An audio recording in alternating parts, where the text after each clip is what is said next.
কেমন আছো সবাই? আশা করছি ভালো আছো। আমিও খুব ভালো আছি। সকালবেলা রান্নাবান্না সেরে নিচ্ছিলাম রিল্যাক্সিং মুডে, কারণ আজকে স্যাটারডে। আজকে অফিস থেকে ফিরে আর ভাবতে হবে না যে কালকে সকালে আবার সেই অফিস।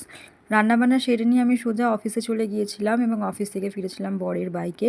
বরের বাইকে করে রোজ ফেরা হয় না, কিন্তু আমার ভালোই লাগে, যদিও যাই একটু রিল্যাক্স ফিল করি। বাসে ট্রামে চড়তে ভালো লাগে না। অফিস থেকে ফিরে দেখি মিনিও এসে গেছে। ওকে দিয়েছিলাম একটু দুধ, সাথে একটা লিটল হার্ট বিস্কুট, কিন্তু ও খায়নি বিস্কুটটা, ও শুধু দুধটাই খেয়েছিল। পরে এসে আবার অবশ্য বিস্কুটটা খেয়েছিল। তারপরে আমি সোজা রাতের রান্নায় চলে গেছিলাম, যেখানে ছিল সয়াবিনের তরকারি এবং বেগুনের ভর্তা। বেগুন ভর্তা আর সয়াবিনের তরকারিটাই আজকে মেনু, এরপরে আর কিছু হবে না। আজকের দিনটা এটাই থাক।